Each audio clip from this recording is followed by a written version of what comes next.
السلام علیکم ورحمۃ اللہ وبرکاتہ۔ ان الحمد للہ نحمده ونستعینه ونستغفره ونعوذ باللہ من شرور انفسنا ومن سیئات اعمالنا من يهده الله فلا مضل له ومن يضلل فلا هادي له واشهد ان لا اله الا الله وحده لا شريك له واشهد ان محمدا عبده ورسوله اما بعد فان خير الحديث كتاب الله وخير الهدي هدي محمد صلى الله عليه وعلى آله وسلم وشر الأمور محدثاتها وكل محدثة بدعة وكل بدعة ضلالة وكل ضلالة في النار۔ قال الله تبارك وتعالى قل هل ننبئكم بالأخسرين أعمالا الذين ضل سعيهم في الحياة الدنيا وهم يحسبون أنهم يحسنون صنعا۔ تمام تعریف اللہ رب العالمین کے لیے ہے جس نے اس دینی مجلس میں ہم سب کو جمع ہونے کی توفیق دی۔ اللہ اور اس کے رسول صلی اللہ علیہ وسلم کا کلام اور سلف کی تعلیمات اور ان کی تفہیم کو سمجھنے اور سیکھنے کے لیے جمع ہونا اپنی ذات میں خود ایک کامیابی ہے، اور اس چیز کا اور ان تمام اس طرح کی مجالس کا انعقاد کرنا یہ بڑی خوش قسمتی کی چیز ہے۔ اس میں شریک ہونا یہ بہت ہی توفیق اور اللہ کے انعام کی علامات میں سے ہے۔ اس لیے میں بہت ہی شکر گزار ہوں الغات جالیات کا، ذمہ داروں کا، جنہوں نے اس بزم کا، اس مجلس کا انعقاد کیا اور ہم سب کو موقع دیا کہ ہم قرآن و سنت کی بات کہنے اور سننے میں شریک ہو سکیں۔ خاص طور سے شیخ مقصود رسن فیضی حفظہ اللہ کا، جنہوں نے اس پروگرام کے تعلق سے اجازت دی اور ہم سب کا اس میں حوصلہ افزائی کی، اور شیخ عبدالسلام عمری مدنی حفظہ اللہ کا بھی، جنہوں نے اس بزم کا انعقاد کیا اور اس کے روح رواں ہیں۔ تو ہمارا جو عنوان ہے، جو سلسلہ ہمارا یہ دروس کا یا اس ورکشاپ کا جاری رہے گا انشاءاللہ، تو اس عنوان میں ایک مختصر سا کتابچہ ہے، اس تعلق سے ہم کو دیکھنا ہے کہ علم کے حصول کے کیا آداب ہیں۔ پورا رسالہ یا پورے نوٹس یا پورا ہمارا یہ جو سلسلہ یہ ورکشاپ ہے، جس کا عنوان آپ دیکھ چکے ہیں کہ علم دین ہم کیسے حاصل کریں، دین کا علم کن آداب کے ساتھ حاصل کیا جائے۔ تو انشاءاللہ اس میں تقریباً 30 ابواب ہیں، اور ایک ایک کر کے وہ آداب کیا ہیں جو ایک طالب علم کو جن کا لحاظ رکھنا چاہیے، انشاءاللہ ہم ایک ایک کر کے دیکھیں گے۔ قرآن کریم میں اللہ رب العالمین نے فرمایا قل هل ننبئكم بالاخسرین اعمالا الذین ضل سعیهم فی الحیاۃ الدنیا وهم یحسبون انهم یحسنون صنعا۔ اے نبی، آپ فرما دیجئے، کیا ہم تمہیں بتائیں کہ اعمال کے اعتبار سے سب سے زیادہ خسارے میں کون ہے؟ الذین ضل سعیهم فی الحیاۃ الدنیا، یہ وہ لوگ ہیں جن کی دنیاوی کوششیں تمام تر رائیگاں چلی گئیں، برباد ہو گئیں۔ وَهُمْ يَحْسَبُونَ أَنَّهُمْ يُحْسِنُونَ صُنْعًا، اور وہ اسی بھرم میں، اسی گمان میں پڑے رہے کہ ہم کوئی اچھا کام کر رہے ہیں۔ سورۃ الکہف آیت نمبر 103 104۔ یہ بڑی تنبیہ والی آیت ہے، بڑی سخت آیت ہے، جس میں انسان کے برے انجام کے بارے میں خاص بات بیان کی گئی ہے۔ انسان کے لیے سب سے بڑی ہلاکت یہ ہے، سب سے بڑی بربادی یہ ہے کہ وہ یہ سمجھ رہا ہو کہ میں جو کچھ کر رہا ہوں وہ صحیح ہے، اس کے ذریعے میں کامیاب ہوں گا، اس کے ذریعے، اس عمل کے ذریعے میری نجات ہوگی، لیکن جو عمل وہ کر رہا ہو وہ عمل ہلاکت والا، بربادی والا ہو۔ وہ ایسی چیزوں کو مان رہا ہو جو کفر ہوں، شرک ہوں، لیکن وہ یہ سمجھ رہا ہو کہ یہی اصل ایمان ہے، یہی اصل دین ہے۔ وہ ایسے اعمال کر رہا ہو جو بدعات ہوں، اللہ کی شریعت سے آزادی اور اللہ کی شریعت کے مخالف ہوں، لیکن وہ یہ سمجھ رہا ہو کہ میں جو کر رہا ہوں اللہ سے قریب کرنے والے اعمال کر رہا ہوں۔ وہ ہر قدم پر اللہ سے دور ہوتا چلا جائے، لیکن اپنے گمان میں یہ سمجھ رہا ہو کہ میں اللہ کی طرف، اپنی منزل کی طرف بڑھ رہا ہوں۔ وہ اپنی بیماری کے لیے زہر کھا رہا ہو، اور وہ یہ سمجھ رہا ہو کہ میں اپنی شفا کے لیے دوا کھا رہا ہوں۔ اس سے زیادہ بدقسمتی اور ہلاکت اور بھیانک بات انسان کے لیے کیا ہو سکتی ہے کہ وہ ہلاکت کے راستے پر چل رہا ہو اور یہ سمجھتا ہو کہ یہ نجات اور کامیابی کا راستہ ہے۔ ایسا کیوں ہوتا ہے؟ ایسا اس لیے ہوتا ہے کہ انسان کامیابی کی سب سے پہلی شرط کامیابی کا جاننا، کامیابی کے راستے کا جاننا، اس شرط کو ضائع کر دیتا ہے۔ انسان کو ارادہ کرنے سے پہلے ضروری ہے کہ وہ یہ جانے کہ اس کو کس طرف جانے کا ارادہ کرنا چاہیے۔ معلوم ہوا کہ اگر علم انسان کے پاس نہ ہو تو اس کا اٹھنے والا ہر قدم اس کو منزل کی بجائے منزل سے دور لے جاتا ہے۔ لہٰذا سب سے پہلا کام ایک انسان کے لیے یہ ہے جو اپنے دل میں کامیابی کی چاہت اور تمنا رکھتا ہے، سب سے پہلا کام اس کے لیے ضروری ہے کہ وہ یہ جانے کامیابی ہے کیا، وہ جانے کہ کامیابی تک پہنچنے کے لیے، کامیابی کو پانے کے لیے مجھ کو کس راستے پر چلنا پڑے گا، وہ یہ جانے کہ اس راستے پر چلنے میں کیا رکاوٹیں ہیں، وہ یہ جانے کہ اس راستے کی رکاوٹوں کو کیسے پار کیا جاتا ہے، وہ اپنے داخل میں اپنے عیوب کو جانے جو منزل تک پہنچنے میں اس کے لیے رکاوٹ ہیں، اور نہ صرف ان عیوب کی معرفت اس کو ہو بلکہ اسی کے ساتھ ساتھ ان عیوب کا علاج بھی جانتا ہو۔ ان تمام چیزوں کو جانے بغیر ایک آدمی اگر کامیابی کے منزل کی طرف دوڑنے کی بات کرے تو اس کی بات واقعی کامیابی کی طرف لے جانے والی نہیں ہے۔ لہٰذا سب سے بڑی چیز انسان کے لیے ہے کہ وہ حق کو جانے، وہ کامیابی کو جانے اور اس کے راستے کو جانے۔ علم کے بغیر انسان کامیاب نہیں ہو سکتا ہے، نہ دنیا میں نہ آخرت میں۔ اس اعتبار سے دیکھا جائے تو سب سے بڑی مصیبت انسان کے لیے جہالت ہے۔ دیکھیے، ایک انسان کو اللہ تعالیٰ نے دو قوتیں دی ہیں، ایک علم کی قوت اور دوسرے عمل کی قوت۔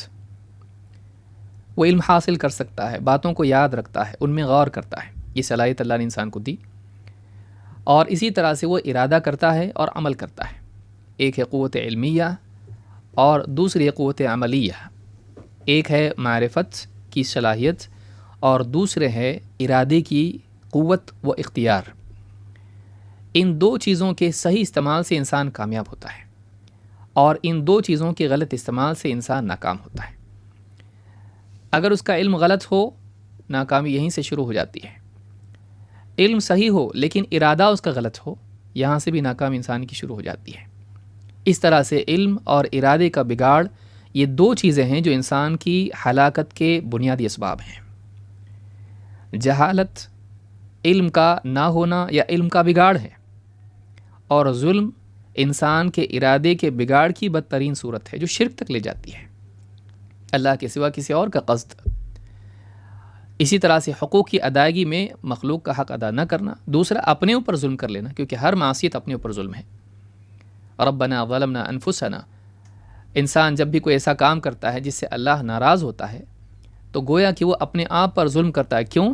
اس لیے کہ اللہ رب العالمین کی طرف سے جو سزا آنے والی ہے اس سزا سے اپنے آپ کو بچا نہیں سکتا ہے، اور اس سزا کا نقصان اس کی ذات کو ہوگا، تو اس نے اپنے عمل سے اپنے لیے مصیبت کھڑی کی، تو وہ اپنے خلاف ظلم ہوا۔ تو دو چیزیں ہیں جو ساری مصیبتوں کی جڑ ہیں۔ ابن تیمیہ رحمۃ اللہ علیہ فرماتے ہیں اقتداء الصراط المستقیم میں، والجہل والظلم ہما اصل کل شر۔ ابن تیمیہ رحمۃ اللہ علیہ فرماتے ہیں کہ جہالت اور ظلم یہ سارے شر کی جڑ ہیں۔ یہ دو چیزیں ایسی ہیں، جہالت اور ظلم، یہ دو چیزیں ایسی ہیں جو سارے شر کی، ساری برائیوں کی جڑ ہیں، ساری برائیاں انہی سے نکلتی ہیں۔ کما قال سبحانہ وتعالی وحملہ الانسان انہ کان ظلوما جہولا، جیسا کہ اللہ تعالیٰ نے قرآن کریم میں فرمایا، امانت کا جب ذکر اللہ تعالیٰ نے فرمایا تو انسان کے بارے میں کہا کہ انسان اس امانت کا حامل ہو گیا۔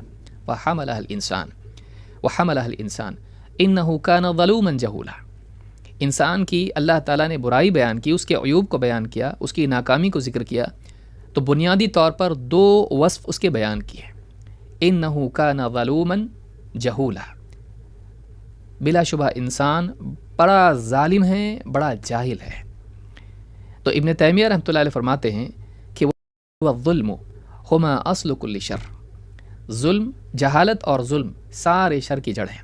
لہٰذا اگر ہم اپنی زندگی میں کامیاب ہونا چاہتے ہیں، چاہے دنیاوی اعتبار سے یا دینی اعتبار سے، یہ دو چیزیں ایسی ہیں جن سے ہم کو بچنا ضروری ہے، جن کا علاج ضروری ہے۔ جن کا علاج ضروری ہے۔ ابن قیم رحمۃ اللہ علیہ فرماتے ہیں ظالم اور جاہل کا مطلب کیا ہے، کس اعتبار سے؟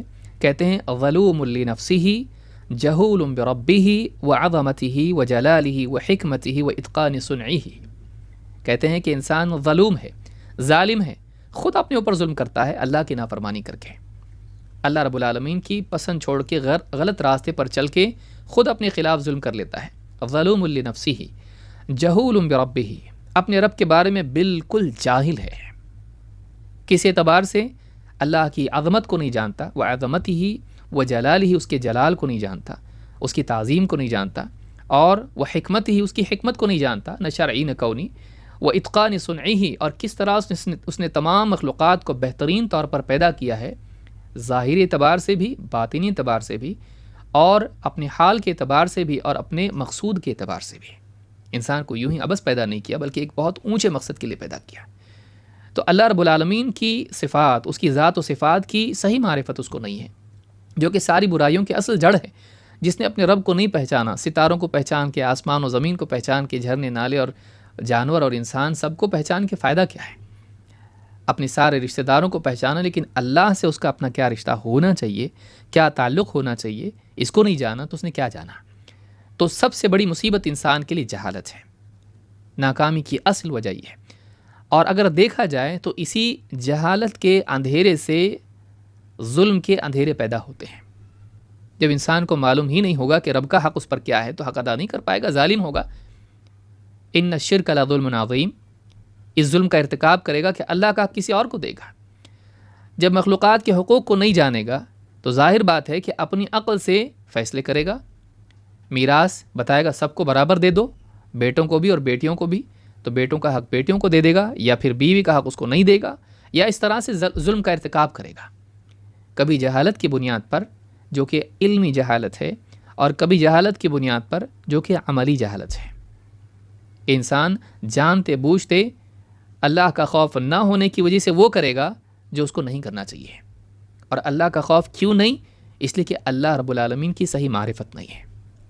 لہٰذا اللہ کی صحیح معرفت نہ ہونا انسان کے سے اس کی تقویٰ کو بھی چھین لیتی ہے، اس لیے کہ واقعی جب اللہ کی صحیح معرفت انسان کی زندگی میں آتی ہے تو اس کی زندگی میں تقویٰ آتا ہے، پرہیزگاری آتی ہے، وہ کسی پر ظلم نہیں کرتا ہے، نہ گناہ کر کے اپنے اوپر ظلم کرتا ہے، نہ دوسروں کے حقوق ضائع کر کے ان پر ظلم کرتا ہے، اور اس سے بڑھ کر اللہ کے حق میں بھی ظلم نہیں کرتا ہے، وہ اللہ کا حق اس کو دیتا ہے۔ لہٰذا ساری مصیبتوں کی جڑ جہالت ہے، اسی جہالت سے وہ ساری برائیاں جنم لیتی ہیں جو اپنے معاشرے میں ہم دیکھتے ہیں۔ اسی لیے شفاء العلیل میں ابن قیم رحمۃ اللہ علیہ نے کہا کہ اپنے اوپر بھی ظلم کرتا ہے اور اللہ کے معاملے میں جہالت کا ارتکاب کرتا ہے، جہالت میں مبتلا رہتا ہے، یہی ساری مصیبت کی جڑ ہے۔ ابن تیمیہ رحمۃ اللہ علیہ نے ایک اور بات کہی ہے، وہ یہ کہ جہالت بیماری ہے، اس کا علاج ضروری ہے۔ فرماتے ہیں اپنی کتاب مجموع الفتاوی میں ان کے جلد نمبر 10 صفحہ نمبر 94 پر یہ بات ہے۔ حدیث میں اللہ کے نبی صلی اللہ علیہ وسلم فرماتے ہیں هَلَّا سَأَلُوا إِذَا لَمْ يَعْلَمُوا فَإِنَّمَا شِفَاءُ الْعِيِّ السُّؤَالُ، جب انہیں معلوم نہیں تھا تو پوچھا کیوں نہیں؟ لوگ سفر میں گئے اور سفر میں ایک صاحب کو احتلام ہو گیا، جبکہ ان کے سر میں چوٹ آئی تھی سخت اور احتلام ہو گیا۔ اب انہوں نے لوگوں سے پوچھا کہ میرے لیے کوئی سبیل ہے، غسل تو کرنا پڑتا ہے معلوم ہے، لیکن سر میں چوٹ ہے تو کیا کوئی راستہ ہے کہ غسل نہ کیا جائے، یا کوئی شرعی اس میں رہنمائی ہے؟ جن لوگوں نے اس کا علم نہیں رکھتے تھے انہوں نے اصل کو بنیاد بناتے ہوئے فیصلہ کر دیا، ان کے عذر کو اس کو ذرا بھی دھیان اس پر نہیں دیا، کہا کہ نہیں تم کو تو غسل کرنا پڑے گا۔ اب انہوں نے غسل کیا، سر میں پانی گیا، زخم خراب ہوا اور اسی زخم میں ان کی موت واقع ہو گئی، وہ صاحب ان کی موت واقع ہو گئی۔ جب اللہ کے نبی صلی اللہ علیہ وسلم کے پاس یہ بات آئی، آپ کی خدمت میں لوگ آئے اور یہ بات بیان کی، تو آپ نے فرمایا هَلَّا سَأَلُوا إِذَا لَمْ يَعْلَمُوا، کیوں انہوں نے پوچھا نہیں جب انہیں معلوم نہیں تھا؟ تو جب ان کو یہ مسئلہ معلوم نہیں تھا تو انہوں نے اس بارے میں معلوم کیوں نہیں کیا؟ اور آپ نے فرمایا فَإِنَّمَا شِفَاءُ الْعِيِّ السُّؤَالُ، اس لیے کہ جہالت کا علاج جہالت سے شفا پوچھنے میں ہے۔ اگر پوچھ لیتے تو ان کی جہالت زائل ہو جاتی، ان کو معلوم ہو جاتا کہ واقعی شرعی اس میں فیصلہ کیا ہے، کہ وہ آدمی سر چھوڑ دے بقیہ جسم دھو کے غسل کر سکتا ہے، کافی اس کے لیے، جیسا کہ اور روایتوں میں بھی آیا، شیخ البانی نے بھی اس کو ذکر کیا تمام المنہ میں۔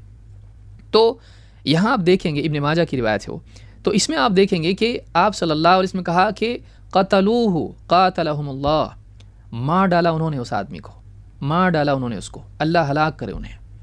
تو اللہ کے نبی صلی اللہ علیہ وسلم ناراض ہوئے، غصہ ہوئے، کیوں؟ اس لیے کہ انہوں نے لا علمی کی بنیاد پر فیصلہ کیا، اور آپ نے یہاں پر ایک خاص لفظ استعمال کیا ہے، آپ نے فرمایا فَإِنَّمَا شِفَاءُ الْعِيِّ السُّؤَالُ، اس لیے کہ جہالت کا علاج عین کے کسرہ کے ساتھ ہے۔ یہ دو معنی میں استعمال ہوتا ہے، ایک جہالت کے لیے اور دوسرے بولنے کی صلاحیت نہ ہونے کے لیے، کہ آدمی بول نہ پائے ٹھیک سے اپنی بات کو، دونوں معنی علماء نے ذکر کیے ہیں۔ تو النہایہ فی غریب الحدیث والاثر میں ابن الاثیر نے کہا ہے کہ اس سے مراد العی الجہل، اس سے مراد جہالت ہے۔ اور بعض علماء نے، جیسے عون المعبود میں بھی ہے، شمس الحق عظیم آبادی رحمہ اللہ نے فرمایا، کہتے ہیں کہ العی بکسر العین وتشدید الیاء هو التحیر فی الکلام وعدم الضبط، کہ آدمی حیران ہو جائے، بول نہ پائے صحیح سے اپنی بات کو، اس کو بھی عی کہتے ہیں، اس لیے کہ مومنین کی صفات میں سے بیان کیا گیا ہے، لیکن بیان اور چرب زبانی جو ہے منافقین کی صفات میں سے آئی ہے۔ تو یہاں پر آپ نے فرمایا کہ جہالت کا علاج، جہالت سے شفا پوچھنے میں ہے۔ ابن قیم رحمۃ اللہ علیہ نے بھی الداء والدواء میں اس بات کو بیان کیا کہ ساری مصیبت کی جڑ جہالت ہے، اور یہ ایک بیماری ہے، جہالت ایک بیماری ہے۔ ابن تیمیہ رحمۃ اللہ علیہ فرماتے ہیں والمرض، غور کریں ان کی عبارت کیا ہے، والمرض دون الموت، بیماری موت سے کم ہوتی ہے، فالقلب يموت بالجہل المطلق ويمرض بنوع من الجہل، دو چیزیں ہیں، ایک تو ہے بیماری، دوسرے موت۔ اگر بیماری کا علاج نہ کیا جائے، بڑھ جائے، تو کبھی موت بھی اس میں واقع ہو جاتی ہے۔ تو کہتے ہیں کہ قلب کبھی بیمار ہوتا ہے اور کبھی مر بھی جاتا ہے۔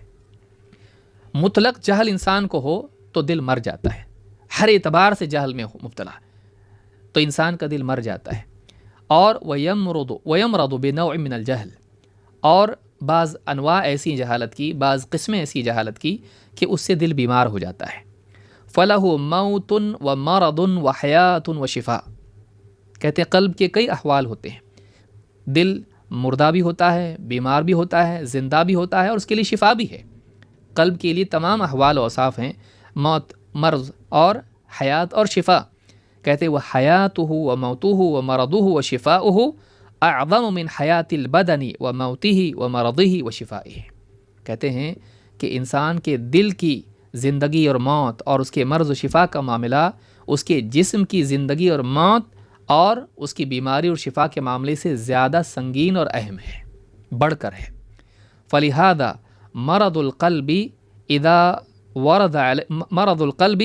ورد علیہ شبہۃ او شہوۃ قوت مرضہ، کہتے ہیں کہ وَإِنْ حَصَلَتْ لَهُ حِكْمَةٌ وَمَوْعِظَةٌ كَانَتْ مِنْ أَسْبَابِ صَلَاحِهِ وَشِفَائِهِ، کہتے ہیں کہ فَلِهَذَا مرض القلب، کہتے ہیں دل کا جو مرض ہے، بیماری ہے، یہ اس وقت ہوتی ہے جب اس پر شہوت یا شبہات کا ورود ہوتا ہے۔ دل پر جب شبہات آتے ہیں، ڈاؤٹس پیدا ہوتے ہیں، بیمار ہو جاتا ہے، عقیدے میں خرابی آ جاتی ہے۔ دوسرا مرض یہ کہ انسان کے دل پر شہوتوں کا ورود ہوتا ہے، شہوتیں پیدا ہوتی ہیں، انسان کا لالچ اس کو گناہوں تک لے جاتا ہے، حرام تک لے جاتا ہے۔ دل میں کسی غیر محرم کے دیکھنے کی چاہت اس کی نگاہوں کا بگاڑ پیدا کر دیتی ہے۔ دل کے اندر دشمنی کے جذبات انسان کی زبان سے گالی اور جھگڑا اور تہمتیں نکال دیتے ہیں۔ تو دل میں جب شہوات کی بیماری آتی ہے یا شبہات کی بیماری آتی ہے تو وہ بیمار ہو جاتا ہے، یہ بیماری سے دل اس میں مرض پیدا ہو جاتا ہے، اور اس کا مرض ان شہوات اور شبہات کی وجہ سے اور زیادہ قوی ہو جاتا ہے۔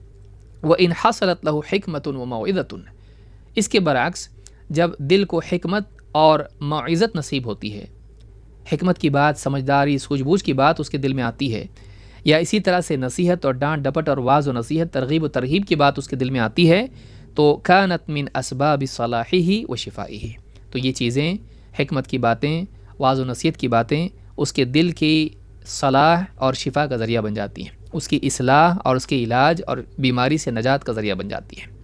مجموع الفتاوی میں بات ابن تیمیہ رحمہ اللہ کی موجود ہے۔ تو اس سے ایک بات یہ معلوم ہوئی کہ بیماری، جسم کی بیماری اتنی بڑی نہیں ہے جتنی دل کی بیماری ہوتی ہے، اس لیے کہ جسم کی بیماری سے انسان مر سکتا ہے، لیکن دل کا مرنا انسان کو جہنم میں لے جاتا ہے۔ لہٰذا جہالت یہ بہت بڑی بیماری ہے اور یہ ہلاکت ہے، انسان کی تباہی ہے۔ سوال یہاں یہ پیدا ہوتا ہے کہ انسان تو پیدا ہی جاہل ہوتا ہے، انسان کو تو کچھ بھی معلوم نہیں ہوتا ہے۔ بچے کو اپنی ذات کے بارے میں خود معلوم نہیں ہوتا ہے تو دوسروں کے بارے میں کیا جانتا ہوگا؟ لیکن یہ جو جہالت ہے اس کو لا علمی کہا جا سکتا ہے۔ یہ جہل کی وہ قسم ہے جس کے ساتھ انسان پیدا ہوتا ہے اور اس پر اس کی کوئی مذمت نہیں ہے، اس کی کوئی برائی نہیں، کیوں؟ کیونکہ اللہ نے اس کو پیدا ویسے کیا ہے۔ لیکن انسان اس کے علم کی صلاحیت اور اختیار کو ضائع کر کے اسی جہل پر برقرار رہے اور علم حاصل نہ کرے تو یہاں وہ مذموم ہوتا ہے، یہاں یہ برائی اس میں ہوتی کہ اس نے غلط کام کیا۔ وہ مجرم تب ہوتا ہے جب وہ قوت ہونے کے باوجود، صلاحیت ہونے کے باوجود بھی، موقع ہونے کے باوجود بھی علم حاصل نہ کرے، اسی جہالت پر باقی رہے، لا علمی میں برقرار رہے۔ ورنہ فی نفسہ نہ جاننا انسان کے لیے کوئی ہلاکت اور گناہ نہیں ہے۔ ایک آدمی پیدائشی طور پر ہی نہیں جانتا ہے، لیکن پھر اللہ نے اس کو صلاحیت دی۔ اللہ نے قرآن کریم میں خود فرمایا واللہ اخرجکم من بطون امہاتکم لا تعلمون شیئا، اللہ تعالیٰ نے تمہاری ماں کے بطون سے، پیٹ سے تمہیں اس حال میں نکالا کہ تم کو کچھ بھی نہیں معلوم تھا، تم کچھ نہیں جانتے تھے۔ تو یہ تو انسان کی اصل ہے، لا تعلمون شیئا، نہیں جانتے تھے کچھ بھی۔ اللہ نے پیدا ہی ایسا کیا، لیکن کیا اللہ نے اسی حال میں رکھا؟ نہیں، اللہ تعالیٰ نے کچھ صلاحیتیں انسان کو دیں۔ کیا فرمایا؟ وَجَعَلَ لَكُمُ السَّمْعَ وَالْأَبْصَارَ وَالْأَفْئِدَةَ لَعَلَّكُمْ تَشْكُرُونَ۔ لیکن اللہ نے جب تم کو پیدا کیا، لا علمی کے ساتھ دنیا میں لایا، تو وہ صلاحیتیں دیں۔ کیا دیں؟ کون سی صلاحیتیں؟ وَجَعَلَ لَكُمُ السَّمْعَ، سننے کی صلاحیت دی، وَالْأَبْصَارَ، دیکھنے کی صلاحیت دی، وَالْأَفْئِدَةَ، اور سوچنے کی صلاحیت دی، لَعَلَّكُمْ تَشْكُرُونَ، تاکہ تم اللہ تعالیٰ کے شکر گزار بن جاؤ۔ تین صلاحیتیں اللہ نے انسان کو دی۔ سننے کی، تاکہ وہ حق بات کو سنیں، انبیاء کی دعوت کو سنیں، اہل حق جو پکار پکار کے حق بیان کر رہے ہیں اس حق کو سنیں، اور اپنی آنکھوں سے آسمان و زمین کی نشانیوں میں غور کر کے اللہ کی عظمت کو معلوم کریں، اس کا احساس اور شعور حاصل کریں۔ ایام و لیالی، دن رات کے بدلنے میں اللہ رب العالمین کی حکمت کا، اس کی قدرت کو دیکھے، اور اپنے اطراف ہونے والے واقعات، لوگوں کی موت، قوموں کا سزا پا کر برباد اور ہلاک ہونا، اور اسی طرح سے ایک کے بعد ایک بیماری، شفا، خوشی، غم وغیرہ جو بھی حالات، ان سے عبرت لے، ان سے عبرت لے۔ تو یہ جو چیز ہے، یہ دیکھنے کی صلاحیت انسان کو دی تاکہ وہ عبرت لے، وہ مشاہدہ کر کے اس علم کی اور تقویت کا ذریعہ بنائے اپنے اس مشاہدے کو، جو سنا ہوا تھا، دیکھا ہوا، اس کو اور پختہ کر دے۔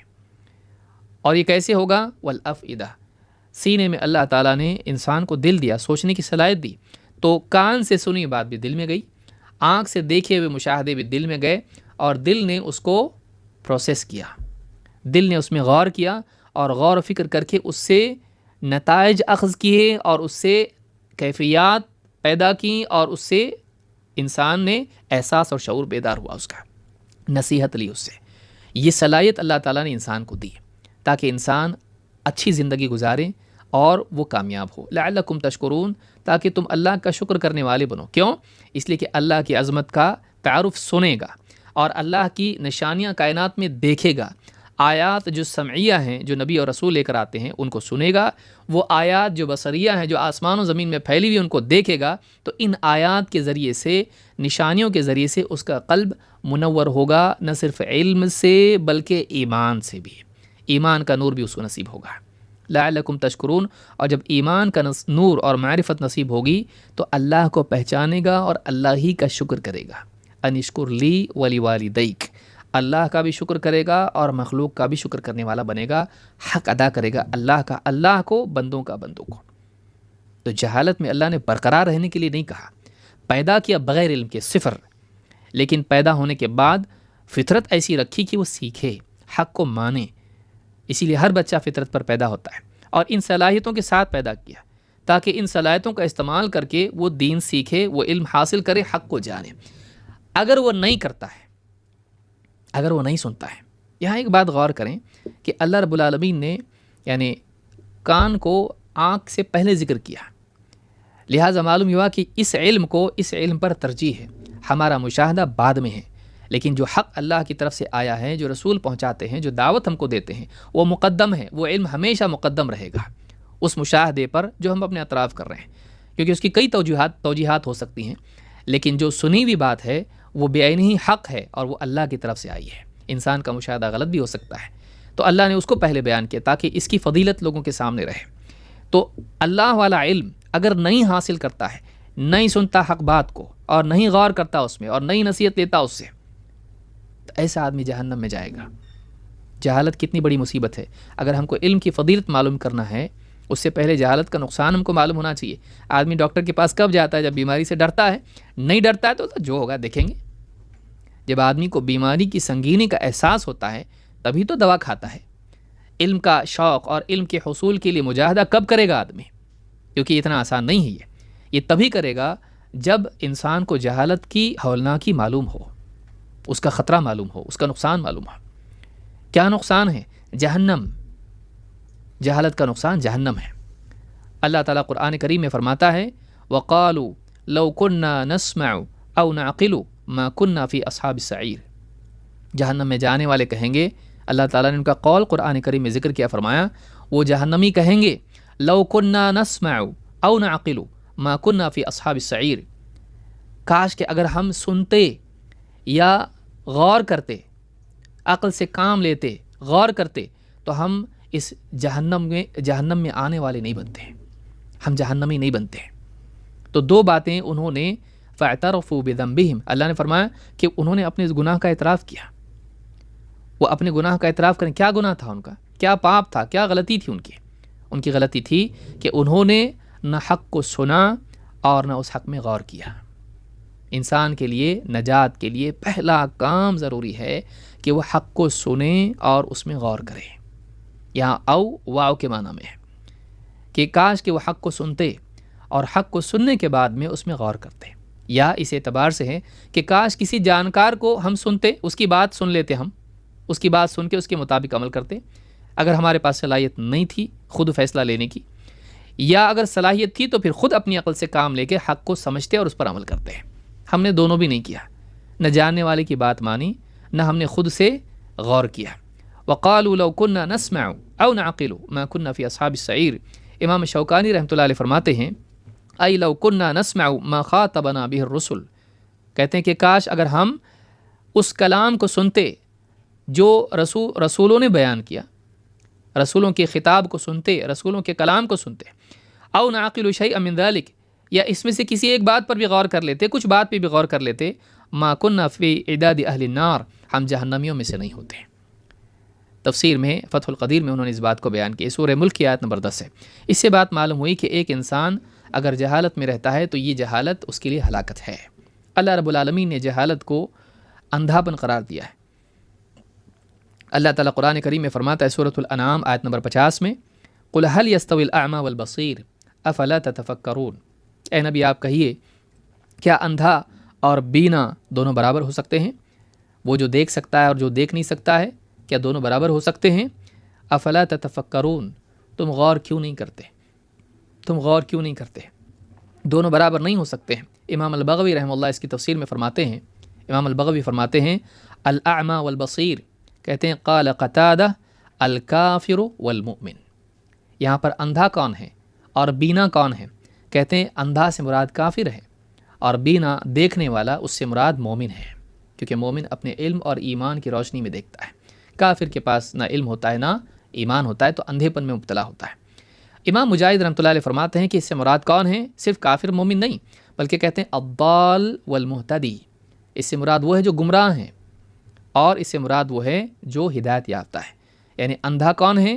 گمراہ، چاہے گمراہی اسے کفر تک لے جائے یا پھر کفر تک نہیں گیا لیکن پھر بھی گمراہ ہے، تو ایسا آدمی سے مراد ہے کہ وہ اندھا ہے۔ اور بینا کون ہے؟ دیکھنے والا، کہتے والمہتدی، جو ہدایت یافتہ ہے، جو اللہ کی طرف سے آئی ہوئی ہدایت کو اپناتا ہے، اس کی روشنی میں چلتا ہے، یہ بینا ہے۔ اسی طرح سے امام البغوی رحمۃ اللہ علیہ فرماتے ہیں وقیل الجاہل والعالم، کہتے اندھا اور بینا سے مراد جاہل اور عالم بھی کہا گیا ہے۔ ایک معنی علماء نے یہ بھی ذکر کیے ہیں کہ جاہل اندھا ہے اور علم والا بینا ہے۔ تو یہ جو 3 باتیں ہیں تفسیر بغوی میں انہوں نے یہ بات کہی ہے. تو معلوم ہے کہ دیکھیے آپ اس کو یعنی ایک کے بعد ایک دوسری چیز کو دیکھیں گے کہ ایک وہ ہے بنیاد شروع کہاں سے ہوئی، اندھاپن کہاں سے شروع ہوتا ہے، جہالت. جہالت گناہوں تک لے جاتی ہے. گناہ میں بڑھتے بڑھتے بڑھتے بعض اوقات آدمی کفر تک بھی چلا جاتا ہے. کبھی جہالت کفر میں لے جاتی ہے اور کفر میں جانے کے بعد آدمی پھر بے تحاشا گناہ پر گناہ کیے جاتا ہے اور گمراہ ہو کر دور کی گمراہی میں چلا جاتا ہے. تو گمراہی اور کفر اس کی بنیاد کیا ہے، جہالت. تو ایسا آدمی جو جاہل ہے، ایسا آدمی گناہوں میں اور کفر میں واقع ہوتا ہے. اللہ تعالیٰ قرآن کریم میں دوسرے مقام پر فرماتا ہے قُلْ هَلْ يَسْتَوِي الَّذِينَ يَعْلَمُونَ وَالَّذِينَ لَا يَعْلَمُونَ. اے نبی آپ فرمائیے کیا وہ لوگ جو جانتے ہیں اور وہ جو نہیں جانتے کیا برابر ہو سکتے ہیں؟ دونوں برابر نہیں ہو سکتے ہیں. انما یتذکر اولو الالباب. واقعی نصیحت تو وہی لوگ مانتے ہیں جو عقل مند ہیں. تو اس آیت سے بات معلوم ہوئی کہ اللہ کے نزدیک علم والا اور جس کے پاس علم نہیں ہے، یا جاہل اور عالم، دونوں برابر نہیں ہیں. دونوں برابر نہیں ہیں، نہ اپنے حال کے اعتبار سے نہ اپنے معال کے اعتبار سے. ظاہر بات ہے کہ جو جانتا ہے وہ غلط نہیں جاتا ہے، جو نہیں جانتا ہے وہ غلط بھی نکل جاتا ہے. اور اپنے معال کے اعتبار سے، آخرت میں اجر و ثواب کے اعتبار سے، بلکہ اپنے مقام کے اعتبار سے بھی اللہ کے نزدیک دونوں برابر نہیں ہیں. اجر و ثواب کے اعتبار سے بھی دونوں برابر نہیں ہیں. تو یہاں پر یہ بات معلوم ہوئی کہ دونوں میں برابری نہیں ہے. جاہل اور عالم، علم والا اور بے علم دونوں برابر نہیں ہو سکتے ہیں. اور یہاں کہا کہ انما یتذکر اولو الالباب. نصیحت تو وہی مانتے ہیں جو عقل والے ہیں. معلوم ہے کہ نصیحت کے ماننے کے لیے بھی عقل ہونا ضروری ہے. بہت سارے لوگوں کا حال آپ نے دیکھا ہوگا کہ نصیحت وہی لوگ اکثر نہیں مانتے ہیں جن کو نصیحت کی زیادہ ضرورت ہوتی ہے. کیوں؟ اپنی جہالت کی وجہ سے. بلکہ ایسے لوگ نصیحت کرنے والے کے دشمن بن جاتے ہیں جو ان کا بھلا چاہتا ہے. کیوں؟ اپنی جہالت کی وجہ سے. جہالت اتنی خطرناک ہے، وہ اپنا تو دشمن ہے ہی ہے، دوسروں کا بھی دشمن بن جاتا ہے اپنی جہالت کی وجہ سے. تو جو عقل مند ہے وہی نصیحت مانتا ہے، سمجھدار ہے، وہ سمجھتا ہے کہ نہیں یہ آدمی صحیح بات بول رہا ہے. اس کی بات میں غور کرنے کے لیے بھی انسان کے پاس کچھ علم ہونا چاہیے، کچھ عقل ہونا چاہیے. تو یہاں پر سورہ زمر میں آیت نمبر 9 میں اللہ نے بتایا علم والے اور بے علم برابر نہیں ہو سکتے ہیں. علم کے بغیر اگر ایک انسان نیکیاں کرے بھی، بعض لوگ کہتے ہیں کہ بھائی علم کب تک کریں گے، بھائی عمل کرو، اپنی زندگی کی اصلاح کرو، دوسرے سماج کی اصلاح کرو. بہت سارے لوگ جو ہیں دروس کو چھوڑ کے سوشل سروس کو زیادہ اہمیت دیتے ہیں. سیوا کرو بھائی، بعض اوقات یا کوئی کہتا کہ بھائی عبادت کرو. اصل تو اللہ نے عبادت کے لیے پیدا کیا، آپ لوگ تو علم ہی کرتے ہو. کہ بعض لوگ عابد ہوتے ہیں جو علم کی تنقیص کرتے ہیں، عبادت کرو علم نہیں. بعض لوگ لوگوں کے ہمدرد ہوتے ہیں، سماج کی سیوا، سماج کو بہتر بنانا، سماج کی اصلاح اور دعوت کے میدان میں بھی بعض اوقات، اور یا اسی طرح سے لوگوں کے معاشی اور دنیوی مسائل کے لیے، چاہے وہ بیماری کے اعتبار سے ہو، چاہے وہ کھانے پینے کے لباس کے اعتبار سے ہو، اس کو زیادہ ترجیح دیتے ہیں. لیکن حسن بصری رحمۃ اللہ علیہ کا جملہ اگر آدمی اس پر غور کرے، اس کی سمجھ میں آئے گا کہ ایسا آدمی جو علم کے بغیر کسی بھی میدان میں اترتا ہے وہ فائدے سے زیادہ نقصان کرتا ہے. حسن بصری رحمۃ اللہ علیہ فرماتے ہیں العامل علی غیر علم کالسالک علی غیر طریق. علم کے بغیر عمل کرنے والا ایسا ہی ہے جیسے صحیح راستہ چھوڑ کے کہیں اور نکل جانے والا. راستہ چھوڑ کے چلنے لگا، گاڑی چھوڑ کے راستہ چلے تو کہیں گڑبڑ ہوتا ہے، نقصان میں ہوتا ہے، کھائی میں چلا جائے گا. تو جو علم کے بغیر عمل کرتا ہے یہ ایسا ہے جیسے راستہ چھوڑ کے چلنے لگے، سیدھا راستہ، صحیح راستہ چھوڑ کے چلنے لگے. والعامل علی غیر علم، والعامل علی غیر علم ما یفسد اکثر مما یصلح. علم کے بغیر عمل کرنے والا جس شخص کے عمل کی بنیاد علم پر نہ ہو، یعنی صحیح علم پر، نبوی علم پر نہ ہو، ربانی علم پر نہ ہو، کیا ہوگا؟ فرماتے ہیں ما یفسد اکثر مما یصلح. ایسا آدمی اصلاح سے زیادہ فساد ہی کرتا ہے، سدھار سے زیادہ بگاڑ لاتا ہے. اسی لیے آپ دیکھیے دنیا میں، آپ دیکھیے کوئی آدمی علاج کرنا چاہ رہا ہے، ہمدرد ہے لوگوں کا، لیکن اس کے پاس علاج کا علم نہیں ہے.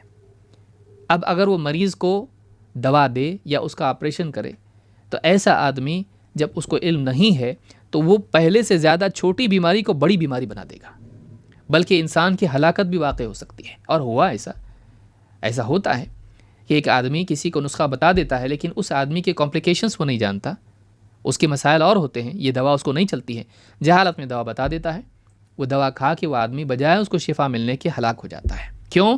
اس لیے کہ جہالت میں اس نے ہمدردی کی۔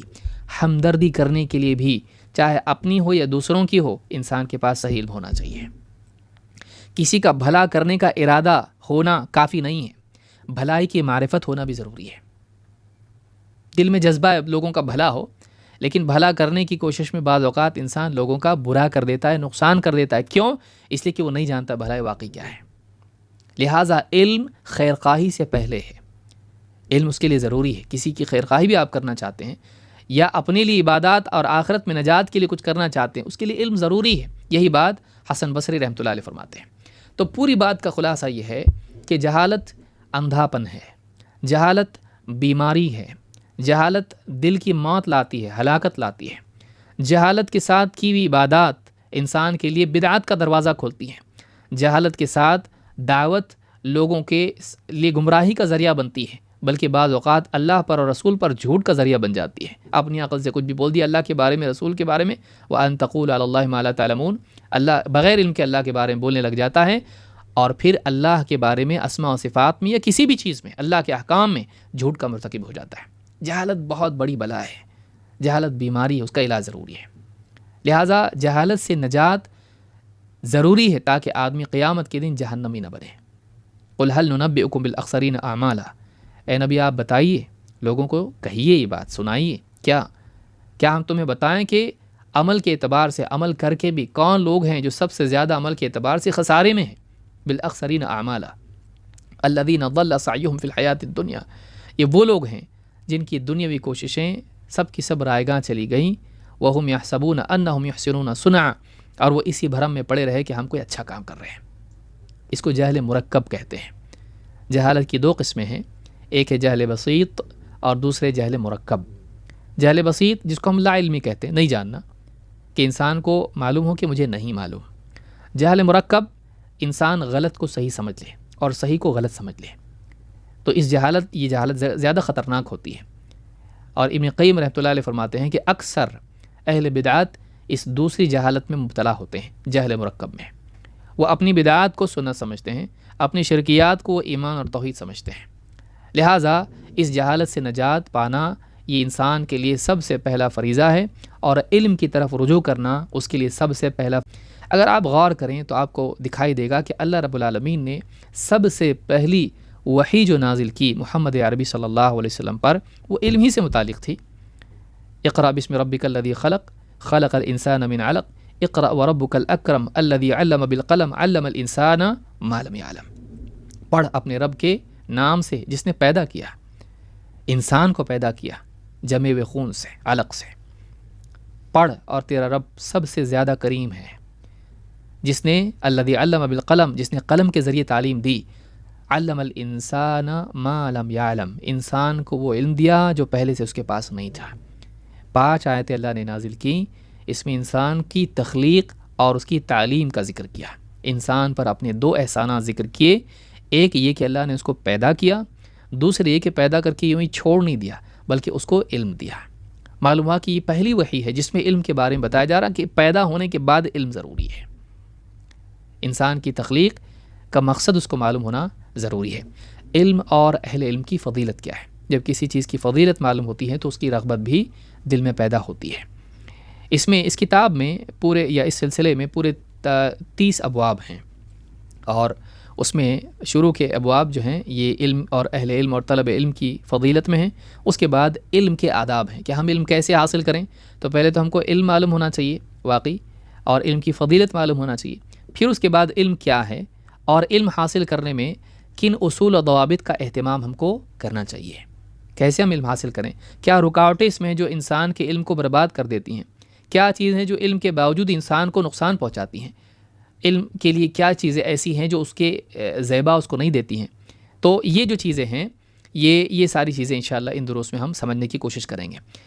سب سے پہلے ہم دیکھتے ہیں کہ فی نفسی ہی علم کی کیا فضیلت ہے، پھر علم والوں کی کیا فضیلت ہے، پھر علم حاصل کرنے والوں کی کیا فضیلت ہے۔ یہ 3 طبقے ہیں فی نفسی ہی، ایک علم، دوسرا پہلا طبقہ عالم، اور دوسرا طالب علم، عالم نہیں ہوگا تو طالب علم نہیں ہوگا، اس لیے اللہ نے براہ راست رسول کو سکھایا اور آپ نے صحابہ کو سکھایا۔ تو یہ دونوں طبقے ہیں، طالب علم اور علماء، ان کی کیا فضیلت ہے؟ سب سے پہلے علم کی فضیلت، اللہ کے نبی صلی اللہ علیہ وسلم فرماتے ہیں فضل العلم احب الی من فضل العبادہ۔ فضل یہاں مراد زائد ہے یا نفل ہے۔ زیادہ علم، زائد علم میرے نزدیک زائد عبادت سے بہتر ہے، افضل ہے۔ یعنی ایک آدمی فرائض کا اہتمام کرنے لگے، اب اس کے بعد اس کے پاس اوقات ہیں، صلاحیت ہے، استعداد ہے، وہ کیا کرے؟ ایک تو یہ کہ وہ عبادت کریں، دوسرے یہ کہ وہ علم کے حصول میں لگے۔ دونوں میں سے اگر ایک ہی کو چننا پڑے تو زیادہ افضل کیا ہے؟ تو آپ نے فرمایا کہ نفل علم دین کا میرے نزدیک نفل عبادت سے بہتر ہے۔ اس حدیث سے بات معلوم، امام البزار اور امام الطبرانی نے الاوسط میں اور اسی طرح سے امام الحاکم نے المستدرک میں اس کو روایت کیا ہے، اور صحیح الجامع صغیر حدیث نمبر 4214 پر یہ موجود ہے اور صحیح ہے۔ اس حدیث سے بات معلوم ہوتی کہ علم کی عبادت پر فضیلت ہے۔ ایسے کیسے؟ ایک آدمی تہجد پڑھ رہا ہے، کیا وہ اس سے افضل وہ آدمی ہے جو قرآن میں سے کچھ تفسیر پڑھ رہا ہے یا حدیث کی کتاب پڑھ رہا ہے یا فقہ یا اسی طرح سے اور بھی علوم پڑھ رہا ہے جو دینی علوم ہے؟ کیا وہ افضل ہے اس سے؟ یقیناً وہ افضل ہے۔ امام احمد کا بھی جملہ مشہور ہے، کہتے ہیں کہ جس آدمی کی نیت خالص ہو اس کے لیے علم سے بڑھ کے کوئی عبادت یا کوئی عمل نہیں ہے۔ کیوں ایسا؟ اس لیے کہ عبادت کا فائدہ اپنی ذات پر واپس آتا ہے۔ عبادت کا فائدہ کہ تہجد پڑھ رہے ہیں، کس کو فائدہ ہوگا بھائی؟ یہ عبادت کرے گا جنت میں جائے گا، لیکن علم کا فائدہ اس کی اپنی ذات کے ساتھ ساتھ دوسروں کو بھی ہوتا ہے۔ جب ایک آدمی حق کو معلوم کرتا ہے تو اس پوزیشن میں ہوتا ہے کہ دوسروں کی رہنمائی کر سکے، پھر وہ عبادت کرنے والے کو بتا سکتا ہے کہ تو جو عبادت کر رہا ہے اس سے افضل عبادت ہے، اس وقت یہ نہیں، یہ کرنا چاہیے۔ پھر وہ غلط عبادت کرنے والے کو بتا سکتا ہے کہ تیری عبادت غلط ہے، اس کی بھرپائی ایسی ہے، سجدہ ایسا ہو کر، اس لیے کہ تیری عبادت نماز خراب ہوئی، تیری نماز نہیں ہوئی، واپس سے پڑھ۔ پھر وہ لوگوں کو حقوق آپس میں بتا سکتا ہے کہ کس کا کس پر حق کیا ہے۔ اس اعتبار سے لوگوں کو ترغیب دے کر رہنمائی کر سکتا ہے، بے عمل کو عمل والا بنا سکتا ہے۔ کیسے؟ رہنمائی اور نصیحت کے ذریعے سے، اور وہ سارا ثواب جو ہے خود سمیٹ سکتا ہے، زیادہ ثواب ملا، اور ان کو نفع پہنچا سکتا ہے، وہ بھی دیندار بن گئے۔ لیکن اپنی عبادت میں یہ نہیں ہوتا ہے۔ رات کے اندھیرے میں اٹھ کے تہجد پڑھ رہا ہے تو اس کا فائدہ ہے، وہ بھی ضروری ہے، لیکن جب بات آتی کہ یہ افضل کہ وہ افضل، دونوں میں کیا افضل ہے؟ تو بلا شبہ دونوں میں افضل علم ہے۔ علم کے لیے کوشش کرنا، علم کا حصول اور علم میں لگنا، یہ زیادہ بہتر ہے نفل علم۔ تو فرض علم کتنا زیادہ ضروری ہوگا انسان کے لیے، اور اس کی کتنی زیادہ فضیلت ہوگی۔ تو اس حدیث سے بات معلوم ہوتی ہے کہ علم کی فضیلت عبادت پر ہے۔ اسی لیے آپ دیکھیں گے کہ بہت سارے عبادت گزار بدعات میں مبتلا ہوتے ہیں، عجیب عجیب وظیفے پڑھتے ہیں، عجیب عجیب نمازیں پڑھتے ہیں، عجیب عجیب روزے رکھتے ہیں اور خرافات میں مبتلا ہوتے ہیں، بلکہ بعض اوقات ان کی جہالت انہیں بدعقیدگی تک لے جاتی ہے۔ علم کی وجہ سے آدمی ان تمام ہلاکتوں سے محفوظ رہتا ہے۔ اسی لیے آپ نے آیت سنی کہ سب سے زیادہ عمل کر کے بھی کون خسارے میں ہے؟ کہ جنہیں معلوم ہی نہیں تھا کہ ہم غلط کام کر رہے ہیں، وہ غلط کام کر رہے تھے لیکن سمجھتے رہے کہ ہم اچھا کام کر رہے ہیں۔ تو یہ کیوں ہوا؟ جہالت کی وجہ سے۔ علم والا اس سے خود بھی محفوظ رہتا ہے، دوسروں کو بھی بچاتا ہے۔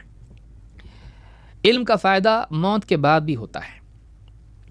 آدمی موت کے بعد عمل نہیں کر سکتا، لیکن علم کا فائدہ موت کے بعد بھی ہوتا ہے۔ اللہ کے نبی صلی اللہ علیہ وسلم فرماتے ہیں اذا مات الانسان انقطع عنہ عمله الا من ثلاثہ، جب انسان مر جاتا ہے تو اس کے اعمال کا سلسلہ منقطع ہو جاتا ہے، ہاں مگر تین چیزیں مرنے کے بعد بھی جاری رہتی ہیں۔ کیا ہے وہ؟ الا من صدقۃ جاریہ، سوائے اس صدقے کے جو صدقے جاریہ ہو، ایسا صدقہ کر جائے جو اس کے مرنے کے بعد بھی اس کا نفع لوگوں کو باقی رہے، جیسے کنواں یا پیڑ، اس نے اپنی زندگی میں دعایا یا پیڑ لگایا اور اس کا پانی لوگ پی رہے ہیں، پھل کھا رہے ہیں، مرنے کے بعد تو یہ ثواب اس کو ملتا رہے گا کیونکہ عمل اس کا تھا۔ او علم ينتفع به، یا پھر اپنے پیچھے ایسا علم چھوڑ جائیں جس سے لوگوں کو فائدہ ہوتا رہے، ایسی کتاب لکھ دیا جس سے لوگ پڑھتے رہیں اور اس سے ہدایت پاتے رہیں، اس سے لوگ اپنی اصلاح کرتے رہیں، تو اس کا عمل تھا، مرنے کے بعد بھی کتاب باقی رہی یا خطاب باقی رہا تو اس کا فائدہ اس کو ہوتا رہے گا۔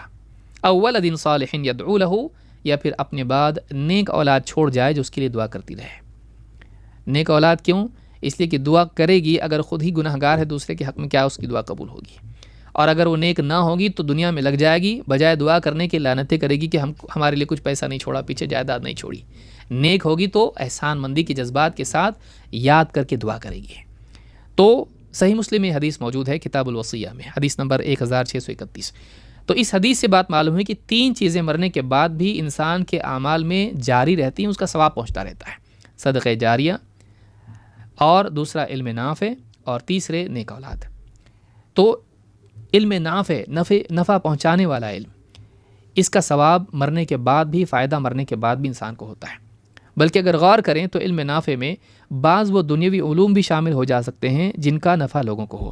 مثال کے طور پر حساب کا علم ہے، یہ نفع والا علم ہے۔ کیوں؟ اس لیے کہ حساب کے علم کے ذریعے سے ایک انسان مہینوں کی گنتی ہو، یا اسی طرح سے روزوں کی گنتی ہو، حج کے معاملات ہوں، یا اسی طرح سے جائیداد کے مسائل ہوں، کئی حساب، زکوٰۃ کا حساب ہے، آدمی کر سکتا ہے۔ تو نفع والا علم چاہے دنیاوی ہو، اگر دین کے لیے نفع بخش ہو یا لوگوں کے لیے خیر اس سے وجود میں آتی ہو، جیسے فریج بنانا، پنکھے بنانا، گاڑی، موٹر، مائک، اور یہ جو سارے ٹیکنالوجی ہے، یہ سارا جو علم ہے اگر آدمی اپنے پیچھے چھوڑے، اگر وہ مومن ہو، اس کا ثواب اس کو مرنے کے بعد بھی ملتا رہے گا۔ کتنی بڑی چیز ہے، علم اتنی بڑی نعمت ہے۔ آخری زمانے کے بارے میں ایک اور بات اللہ کے نبی صلی اللہ علیہ وسلم نے بتائی، جس سے علم کی اہمیت معلوم ہوتی ہے، اور واقعی آج اس کو ہم بہت اچھے سے سمجھ سکتے ہیں۔ اللہ کے نبی صلی اللہ علیہ وسلم فرماتے ہیں: اصبحتم فی زمان کثیر فقہاؤہ قلیل خطباؤہ۔ تم ایک ایسے زمانے میں ہو جس میں فقہا بہت ہیں، دین کا گہرا علم رکھنے والے لوگ بہت ہیں، قلیل خطباؤہ، بیان کرنے والے کم ہیں، خطیب جو ہوتے ہیں یہ کم ہیں۔ فقہا لوگوں کے مسائل میں رہنمائی دینے والے، غور فکر کر کے قرآن و سنت میں فیصلہ کرنے کی صلاحیت رکھنے والے بہت ہیں، ہاں بیان کرنے والے کم ہیں۔ قلیل سؤالہ کثیر معطوہ، سوال کرنے والے تھوڑے ہیں لیکن جواب دینے والے زیادہ ہیں، یا دوسرے معنی میں مانگنے والے کم ہیں اور عطا کرنے والے زیادہ ہیں، چاہے مال کے اعتبار سے ہو یا علم کے اعتبار سے ہو، لیکن چونکہ پس منظر علم ہی کا ہے لہٰذا وہ زیادہ معنی مناسب دکھائی دیتے ہیں۔ آپ فرماتے ہیں: العمل فیہ خیر من العلم، اس دور میں عمل کرنا علم سے بہتر ہے۔ یعنی العمل فیہ، اب سارا علم تو آ گیا، اب مزید علم میں لگنے کی بجائے اب عمل کرو، اب عبادات میں لگو، لوگوں کے حقوق کی ادائیگی میں لگو، دین کی خدمت میں لگو۔ تو العمل فیہ خیر من العلم، اس دور میں اب عمل کرنا، چونکہ فقہا ہو چکے ہیں لوگ اور زیادہ تر فقہا ہیں، اب کیا کرو؟ اب عمل کرنا زیادہ بہتر ہے مزید علم سے۔ تو یہاں یہ بات بتائے گی۔ پھر کہا: وَسَيَأْتِي زَمَانٌ، ایک زمانہ ایسا بھی آئے گا، قلیل فقہاؤہ، جس میں فقہا کم ہو جائیں گے، کثیر خطباؤہ، بیان بازی کرنے والے بڑھ جائیں گے، خطبہ بڑھ جائیں گے اور فقہا کم ہو جائیں گے، کثیر سؤالہ قلیل معطوہ، پوچھنے والے بڑھ جائیں گے، جواب دینے والے کم ہو جائیں گے، صحیح جواب دینے والے، ورنہ جواب دینے والے تو ایسے بھی ہوتے ہیں، صحیح جواب دینے والے کم ہو جائیں گے۔ اور آپ نے فرمایا: العلم فیہ خیر من العمل، اس دور میں علم میں مشغولیت عمل میں مشغولیت سے زیادہ بہتر ہوگی۔ علم اس دور میں عمل سے بہتر ہوگا، یعنی اس دور میں زیادہ ضروری ہوگا کہ صحیح علم حاصل کرو۔ کیوں؟ کیونکہ گمراہیوں کے دروازے کھل چکے ہوں گے، کوئی بھی کھڑا ہوگا، بیان کرے گا، یہ صحیح ہے، وہ حلال ہے، وہ ایسا کرو، یہ راستہ شارٹ کٹ جنت کا بتا رہا ہوں میں، ہمارے پاس آ جاؤ، ہم زیادہ ہیں، فلاں ہیں۔ بولنے والے بڑھ جائیں گے، ہر دروازے پر جو ہے جہنم کے لوگ کھڑے ہوں گے اور بلا رہیں گے۔ دعات علی ابواب جہنم، جہنم کے دروازوں پر کھڑے ہو کر لوگ پکارنے والے دعات ہوں گے۔ آدمی کنفیوز ہو جائے گا، اس کی سنیں، یوٹیوب کا یہ چینل صحیح ہے کہ وہ صحیح ہے، اس کا بیان صحیح کہ اس کا بیان صحیح، یہ پوسٹ آئی فیس بک پہ، وہ پوسٹ آئی واٹس ایپ پہ، کیا صحیح ہے کیا غلط ہے، کنفیوز ہو رہا ہوں۔ تو ایسا حال لوگوں کا ہو جائے گا کہ لوگ پریشان ہوں گے، اس وقت میں سوالات بڑھ جائیں گے، نئے نئے حالات بدلتے جائیں گے اور لوگوں کے سوالات بڑھ جائیں گے، جواب دینے والے کم ہوں گے۔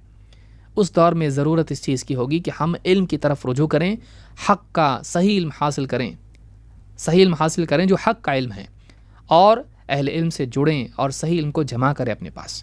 قرآن و سنت کا علم مٹتا چلا جائے گا لوگوں کے اندر سے، لوگوں کی رائے اور اپنے اپنے فلسفے عام ہوتے چلے جائیں گے، اس وقت میں ضروری ہوگا کہ لوگ علم حاصل کریں۔ اس سے معلوم ہوتا ہے کہ آخری زمانے میں، بعد کے زمانے میں علم حاصل کرنے کی اہمیت بڑھ جائے گی، علم حاصل کرنے کی اہمیت بڑھ جائے گی، اور بلا شبہ دکھائی تو یہی دیتا کہ آج کا زمانہ ایسا ہی ہے، اس میں معلومات بڑھ گئی، علم گھٹ گیا۔ آپ غور کریں اس بات پر. ڈیٹا بڑھ گیا ہے، نالج کم ہو گیا ہے. آل فال دنیا بھر کی باتیں ہیں، صحیح غلط کیا آپ یوٹیوب پہ سرچ کریں، ہزاروں ملینز میں آپ کو رزلٹ آ رہے ہیں. صحیح کیا ہے اس میں؟ ایک سوال ہے، لیکن قادیانی جواب دیا، شیعہ جواب دیا، یہودی نصرانی جواب دیا، بدعتی جواب دیا. کون جواب دیا ہے؟ جواب کس کا ہے معلوم نہیں. اس میں سے چننا مشکل ہو گیا ہے. تو ایسا دور آئے گا کہ کنفیوژن ہوگا. اس وقت زیادہ ضروری ہوگا کہ ہم صحیح علم حاصل کریں. کیوں؟ تاکہ ہم صحیح راستے پر باقی رہیں. کیونکہ بعد کے زمانے میں اعمال کے بگاڑ کے ساتھ ساتھ عقیدے اور منہج کے بگاڑ کے راستے بھی کھل جائیں گے. آدمی مرتد ہو جائے گا، آدمی گمراہ ہو جائے گا. اس کے لیے ضرور صرف خواہشات میں مبتلا ہوگا ایسا نہیں ہے، بلکہ اس کے عقیدے اور منہج کا بگاڑ بھی ہوگا. اس وقت میں ضروری ہوگا کہ اپنے عقیدے کی اصلاح کے لیے، اپنے منہج کی اصلاح کے لیے، شبہات سے اور شہوات سے بچنے کے لیے وہ صحیح علم حاصل کریں. تو کہا کہ العلم فیہ خیر من العمل. اس دور میں علم عمل سے بہتر ہوگا. یعنی علم میں مصروف ہونا، مشغول ہونا، عمل میں مشغول. یعنی نوافل کی بات چل رہی نہیں کہ نماز 5 وقت کی چھوڑ کے ہم علم حاصل کرنے میں لگ جائیں. نہیں، نوافل کی بات ہے کہ نفل عبادات اور نفل اعمال سے بڑھ کر زیادہ بہتر یہ ہوگا کہ ہم علم حاصل کریں. تو یہ امام طبرانی نے مسند الشامیین میں یہ روایت نقل کی ہے، اور الصحیحہ میں حدیث نمبر 3179 پر شیخ الالبانی نے اس کو حسن قرار دیا ہے. تو یہ حدیث بھی بہت اہم ہے. ان تمام باتوں سے یہ پہلا باب ہمارا تھا. اس میں معلوم ہوا کہ علم بہت اہم ہے. علم کے حصول میں ہم کو لگنا چاہیے اور علم حاصل کرنا چاہیے. آئیے آگے بڑھتے ہیں. نمبر 2، علم کس سے لیا جاتا ہے؟ علم علماء سے لیا جاتا ہے. تو علماء کی کیا فضیلت ہے؟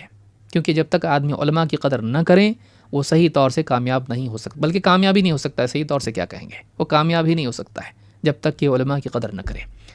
اللہ تعالیٰ قرآن کریم میں فرماتا ہے یرفع اللہ الذین آمنوا منکم والذین اوتوا العلم درجات. سورۃ المجادلہ آیت نمبر 11. اللہ تعالیٰ درجات کو اونچا کرتا ہے. اللہ تعالیٰ رفعت عطا کرتا ہے، اونچائی عطا کرتا ہے. کس کو؟ الذین آمنوا منکم، ان لوگوں کو اونچا کرتا ہے، ان کے درجات کو اونچا کرتا ہے جو تم میں سے ایمان والے ہیں. والذین اوتوا العلم درجات، اور وہ لوگ جو تم میں سے علم والے ہیں. یعنی تم میں سے جو لوگ ایمان والے ہیں اور تم میں سے جو لوگ علم والے ہیں، اللہ تعالیٰ ان کے درجات کو بلند کرتا ہے. سوال یہ پیدا ہوتا ہے کہ کیا علم والے ایمان والے نہیں ہوتے ہیں؟ جتنے بھی علم والے ہیں وہ تو ظاہر بات ہے ایمان والے ہی ہوں گے. تو اللہ نے الگ الگ دونوں کو کیوں بیان کیا؟ کیونکہ تم میں سے جو لوگ ایمان والے ہیں اور تم میں سے جنہیں علم دیا گیا ہے، اللہ ان کے درجات کو اونچا کرتا ہے. اہل علم نے کہا یہاں پر علماء کو عام ایمان والوں سے کاٹ کے اللہ تعالیٰ نے بیان کیا الگ سے، اس لیے کہ ان کا شرف زیادہ ہے. اور درجات کا جہاں ذکر ہو رہا ہے، عام مومن کے درجات جب اونچے ہوتے ہیں تو چونکہ عام ایمان والے کس وجہ سے ان کے درجات اونچے ہوتے ہیں؟ ایمان اور عمل کی وجہ سے. ایک ایمان والے کا درجہ اونچا کیسے ہوتا ہے؟ کسی خاندان کی وجہ سے کہ سید گھرانے میں پیدا ہوا؟ نہیں. آخرت کی جو کامیابی ہے وہ ایمان و عمل کی بنیاد پر انسان کو ملتی ہے. ان اکرمکم عند اللہ اتقاکم، تم میں زیادہ اللہ کے نزدیک قابل اکرام اور شرف والا وہ ہیں جو تم میں زیادہ متقی پرہیزگار ہیں، اللہ سے ڈرنے والا اور گناہوں سے بچنے والا. تو ایمان والوں کے درجات اونچے ہوتے ہیں اپنے ایمان اور عمل کی وجہ سے. لیکن اس ایمان کی اصلاح اور تقویت کے لیے اور ان اعمال کی اصلاح اور ان اعمال پر مداومت کے لیے عام اہل ایمان محتاج ہوتے ہیں علماء کے. علماء ان کو بتاتے ہیں صحیح عقیدہ کیا ہے، غلط عقیدہ کیا ہے. علماء ان کو بتاتے ہیں کہ ایمان کی تقویت کیسے حاصل ہوتی ہے. علماء ان کو بتاتے ہیں کہ سنت کیا ہے، بدعت کیا ہے.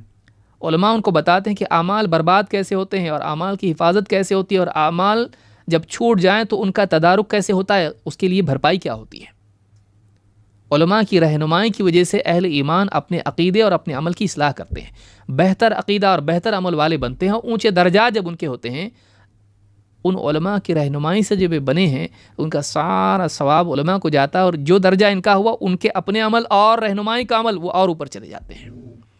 کیونکہ اس نے تو اپنے ایک کا عمل کیا، علماء نے 10 کو عمل سکھایا، ان سارے 10 کا ثواب ان کو ملتا ہے.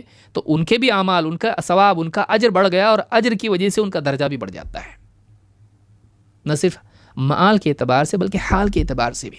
کیونکہ علم اپنی ذات میں ایک شرف ہے.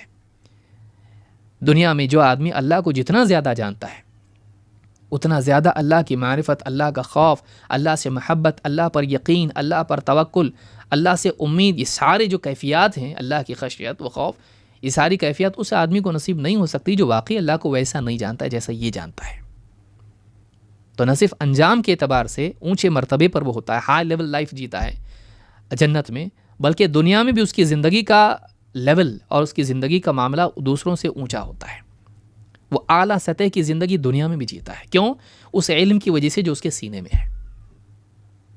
تو یہ جو چیز ہے یہ علماء کو میسر ہوتی ہے، اونچے درجات دنیا میں اور آخرت میں اللہ تعالیٰ علم والوں کو عطا کرتا ہے۔ تو اللہ نے علم والوں کو الگ سے کاٹ کے بیان کیا، یہ ان کا فضل ہے، یہ ان کی فضیلت ہے، اگرچہ ایمان والوں کی بھی فضیلت ہے، لیکن ان سے بڑھ کے علم والوں کی فضیلت ہے جو ایمان والے ہیں۔ اسی طرح سے اللہ کے نبی صلی اللہ علیہ وسلم نے عابد پر فضیلت دی ہے، عبادت گزار جو ہوتا ہے لیکن علم کے میدان میں کچھ نہیں کرتا ہو، اس سے بڑھ کر وہ ہے جو علم کے میدان میں خدمت انجام دیتا ہے، لوگوں کی رہنمائی کرتا ہے، عالم ہوتا ہے۔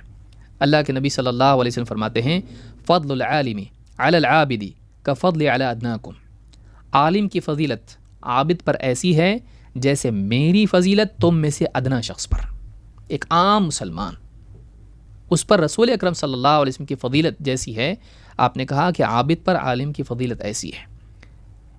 ان اللہ عز وجل وملائکتہ واہل السماوات والارض، خود اللہ تعالی اور اس کے فرشتے اور آسمان و زمین والے، حتی النملۃ فی جحرہا، یہاں تک کہ اپنے بل میں موجود چونٹی، وحتی الحوت، یہاں تک کہ پانی میں موجود مچھلی، لیصلون علی معلم الناس الخیر، لوگوں کو خیر کا علم سکھانے والے کے لیے یہ صلاۃ بھیجتے ہیں۔ اللہ تعالیٰ ان لوگوں کی تعریف کرتا ہے جو لوگوں کو خیر سکھاتے ہیں، اور فرشتے اللہ تعالیٰ سے رحمت اور مغفرت کی دعا کرتے ہیں ان کے لیے جو لوگوں کو خیر سکھاتے ہیں، معلم الناس الخیر، لوگوں کو خیر کی تعلیم دینے والے۔ اور نہ صرف فرشتے بلکہ آسمان و زمین کی مخلوق، اور اسی طرح سے بلوں میں موجود چوٹیاں اور پانی میں موجود مچھلیاں ان لوگوں کے لیے خیر کی دعا کرتی ہیں، ان کے لیے مغفرت اور رحمت کی دعا کرتی ہیں۔ تو ایک عالم کتنے اونچے مقام پر ہے، آپ غور کریں کہ مخلوقات اس کے لیے دعا کرتی ہیں، کیوں؟ اس لیے کہ وہ لوگوں کو خیر کی تعلیم دیتا ہے۔ تو یہاں پر عالم کی فضیلت بھی بیان کی گئی اور لوگوں کو خیر سکھانے والے کی فضیلت بھی بیان کی گئی، کیوں؟ اس لیے کہ واقعی عالم وہ جو خیر سکھائے، وہ نہ علم کو روک کے رکھے اور نہ بتائے تو اس کے لیے وعید ہے، آگے انشاءاللہ وہ بھی آئے گی آنے والے دروس میں۔ اسی طرح سے اللہ رب العالمین نے علماء کو گواہ بنایا اپنی توحید کا، جو دین میں سب سے مرکزی اور بنیادی چیز ہے، جس کے بغیر دینداری کا اور اسلام کا تصور بھی نہیں ہو سکتا ہے۔ اللہ تعالیٰ فرماتا ہے شہد اللہ انہ لا الہ الا ہوا والملائکۃ واولو العلم قائما بالقسط لا الہ الا هو العزیز الحکیم، سورہ آل عمران آیت نمبر 18۔ اللہ فرماتا ہے اللہ تعالیٰ خود گواہ ہے اس بات کا کہ اللہ کے سوا کوئی عبادت کے لائق نہیں، اور اسی کے ساتھ اس کے فرشتے بھی اور علم والے بھی اس بات کے گواہ ہیں۔ قائما بالقسط، وہ اللہ تعالیٰ قسط پر، عدل پر، انصاف پر قائم ہے، اس کے ہاں ظلم نہیں ہے۔ لا الہ الا ہو، اس کے سوا کوئی عبادت کے لائق نہیں۔ العزیز الحکیم، وہ بڑا زبردست غلبے والا ہے، حکمت والا ہے۔ آپ دیکھیے ایک ایسی آیت ہے جس میں لا الہ الا اللہ یا لا الہ الا ہو 2 مرتبہ آیا ہے۔ اللہ تعالیٰ نے 2 مرتبہ اس بات کو کہا ہے کہ اللہ کے سوا کوئی عبادت کے لائق نہیں، اور اس میں اللہ تعالیٰ نے خود اپنی گواہی کے ساتھ، اپنے فرشتوں کی گواہی کے ساتھ علماء کی گواہی کو شامل کیا ہے کہ توحید کے گواہ کون ہیں؟ جاہل ہو سکتے ہیں، توحید کے گواہ اللہ تعالیٰ نے علم والوں کو، کیونکہ توحید تمام تر عقیدے کا مسئلہ ہے۔ پھر اس کے بعد اعمال اس کے ضمن میں آتے ہیں، شرکیات۔ اصل جو شرک شروع ہوتا ہے وہ قلب کی سطح پر ہوتا ہے، اس کے بعد وہ عملی زندگی میں آتا ہے۔ توحید شروع ہوتی ہے قلب کی سطح پر، اللہ کو اپنے دل کی گہرائیوں کے ساتھ سچا معبود مان لینا، اور اللہ کے سوا دوسرے تمام تر معبودوں کا انکار کرنا۔ یہ قلب سے شروع ہوتا ہے، پھر اقرار، اور پھر زندگی میں عمل اس کا آتا ہے۔ تو یہ جو گواہی ہے علم کے بغیر ممکن نہیں ہو سکتی ہے۔ شرک کا رد آپ کیسے کریں گے؟ شرک کا رد آپ کر سکتے ہیں علم کے ذریعے سے، کلام کے ذریعے سے، لیکن وہ کلام اگر علم پر مبنی نہ ہو تو وہ عبث ہے، وہ خود گمراہی کی طرف لے جا سکتا ہے۔ تو علماء کو اللہ تعالیٰ نے توحید کا گواہ بنایا، یہ خود علماء کی بہت بڑی فضیلت ہے۔ دیکھیے دین کی کتنی باتیں اس میں، دین کی سب سے اہم چیز توحید، اس کا گواہ علماء کو بنایا۔ پھر اپنے اور فرشتوں کے ساتھ ان کو گواہ بنایا۔ یہ علماء کی تعدیل و توثیق ہے۔ یہ اس بات کی علامت ہے کہ اللہ تعالیٰ کے نزدیک علماء قابل اعتماد لوگ ہیں، کیونکہ گواہ اس کو بناتے ہیں جو دو صفات کا حامل ہوتا ہے۔ ایک، اس کے پاس واقعے کا معاملے کا علم ہو، تبھی تو گواہ بنے گا، معلوم ہی نہیں اور گواہ بن رہا ہے نہیں۔ دو، وہ قابل اعتماد ہو، جھوٹے کو، دھوکے باز کو، غیر معتمد انسان کو گواہ نہیں بنایا جاتا ہے۔ اللہ تعالیٰ نے دین کی اتنی بڑی امانت والی چیز توحید، سب سے عظیم الشان چیز جس کے بغیر دین کا تصور نہیں، اس کے لیے علماء کو گواہ بنایا۔ یہ علماء کی فضیلت ہے۔ ابن قیم نے بہت زیادہ اس کو سمجھایا اور بہت ساری باتیں کہی ہیں، اس کا وقت ابھی نہیں ہے۔ مفتاح دار سعادہ میں انہوں نے اس کو تفصیل سے بتایا۔ اور تو یہ علماء کی فضیلت ہے کہ علماء گواہ ہیں، علماء کا ثواب دوسروں سے زیادہ ہے، اور علماء کے لیے مخلوقات دعا کرتی ہیں اور اللہ ان کی تعریف کرتا ہے۔ خود فرشتے اور دوسری مخلوقات سب ان کے لیے دعا کرتے ہیں۔ آئیے آگے بڑھتے ہیں کہ طلب علم کی فضیلت کیا ہے، کیونکہ طلب علم کے بغیر طالب علم نہیں، تو اصل میں طالب علم کی فضیلت اس عمل کی وجہ سے ہے جو وہ کرتا ہے۔ کیا؟ علم حاصل کرنا۔ جو علم حاصل کرتا ہے اس کو طالب علم کہتے ہیں۔ اس کے دل میں علم کی چاہت ہوتی ہے اور اس کی کوشش وہ ہوتی ہے جس کے ذریعے علم آئے، اس لیے اس کو طالب علم کہتے ہیں۔ طالب علم کی بھی وہی فضیلت ہے، یعنی اشتراک طالب علم کا اور علماء کا ایک چیز میں ہے کہ مخلوقات ان کے لیے دعا کرتی ہیں۔ کیوں؟ اس لیے کہ عالم بھی علم میں مشغول ہے اور اسی کے ساتھ ساتھ طالب علم بھی اس علم میں مشغول ہے، اور اگر مداومت کے ساتھ وہ علم میں چلتا رہا تو ایک دن وہ بھی آئے گا کہ وہ بھی عالم بنے گا اور لوگوں کو دین سکھائے گا۔ تو اس اعتبار سے وہ اسی راستے پر ہے جس راستے پر عالم تھا اور ہے۔ اللہ کے نبی صلی اللہ علیہ وسلم فرماتے ہیں، طلب العلم فریضۃ علی کل مسلم۔ علم حاصل کرنا ہر مسلمان پر فرض ہے۔ علم کی اہمیت کیا ہے؟ علم ایسا نہیں کہ چلو موڈ آ گیا تو علم حاصل کر لیں گے، شوق آ گیا، انٹرسٹ ہے میرا، ہابی ہے میری۔ علم حاصل کرنا فرض ہے، یہ عبادت ہے، بلکہ تمام عبادات کی تصحیح اس پر موقوف ہے۔ ساری عبادات صحیح ہوں گی یا غلط ہوں گی کیسے معلوم پڑے گا؟ علم ہے تو معلوم پڑے گا۔ تو علم فرض ہے، چاہے وہ عقیدے کا ہو یا عمل کا ہو، چاہے وہ یعنی عبادات کا ہو یا حقوق کا ہو۔ کہا کہ طلب العلم فریضۃ علی کل مسلم، علم حاصل کرنا ہر مسلمان پر فرض ہے۔ وَإِنَّ طَالِبَ الْعِلْمِ يَسْتَغْفِرُ لَهُ كُلُّ شَيْءٍ حَتَّى الْحِيتَانُ فِي الْبَحْرِ، اور طالب علم کے لیے ہر چیز مغفرت کی دعا کرتی ہے، یہاں تک کہ سمندر میں موجود مچھلیاں بھی۔ اس حدیث سے معلوم ہوا، اس حدیث کو امام ابن عبد البر نے اپنی کتاب جامع بیان العلم میں ذکر کیا ہے، صحیح الجامع الصغیر حدیث نمبر 3914، اور یہ حدیث صحیح ہے۔ اس حدیث سے بات معلوم ہوتی، دو باتیں معلوم ہوئی، ایک علم حاصل کرنا فرض ہے، اور دوسرے یہ کہ طالب علم کے لیے بھی مخلوقات مغفرت کی دعا کرتی ہیں۔ کیوں کرتی ہیں؟ علماء نے بتایا کہ دیکھو، طالب علم جب علم حاصل کرے گا اس کو معلوم ہوگا کہ مخلوقات کے حقوق کیا ہیں، پھر جانوروں کو ذبح کرے گا تو رحم کے ساتھ کرے گا، نیکیاں کرے گا، گناہوں سے بچے گا، اور دوسروں کو بھی معاشرے کی اصلاح کرے گا، سماج سے گناہ گھٹ کر نیکیاں اور صلاح غالب آئے گی، فساد ختم ہوگا۔ اگر ایسا نہیں ہوا تو لوگ گناہ پر گناہ کرتے جائیں گے، اصلاح کوئی نہیں کرے گا، اللہ کا عذاب آئے گا، اس عذاب میں انسان ان کے ساتھ میں چوپائے اور مچھلیاں اور پرندے بھی اس عذاب کا شکار ہوں گے۔ لیکن اس طالب علم کی وجہ سے لوگ سدھریں گے، اچھے بنیں گے، نیکیاں کریں گے، گناہ چھوڑیں گے، اللہ کا عذاب نہیں بلکہ اللہ کی رحمت نازل ہوگی، اور اس رحمت کا حصہ ان جانداروں کو بھی نصیب ہوگا جو اپنے بلوں میں ہیں اور پانی کی گہرائیوں میں ہیں، اس کا فائدہ ان کو بھی ہوگا۔ لہٰذا وہ اس طالب علم کے لیے دعا کرتے، کیوں؟ اس لیے کہ یہ وہ کام کر رہا ہے جس سے پورے عالم کے اندر خیر آتی ہے اور شر نکلتا ہے۔ تو یہ بات علماء نے کہی ہے۔ طالب علم فی نفسہ ہی جہاد ہے۔ جہاد کیا ہے؟ اللہ کے دین کے لیے کوشش کرنا، اپنی ذات سے، اپنے قول سے، اپنے مال سے، تلوار سے، یا جو بھی چیزیں ہوتی ہیں جو وسائل اس کے لیے میسر ہیں، اس کو جہاد کہتے ہیں۔ اللہ کے دین کے لیے اپنی ذات کو اور اپنی تمام چیزوں کو نچھاور کرنا، اور موقع ہے تو جنگ بھی کرنا، اس کے مراتب ہیں، ساری چیزیں ہیں، لیکن وہ امام کے تابع ہوتا ہے، یہ نہیں کہ کوئی بھی راستے میں لڑنے لگ جائے۔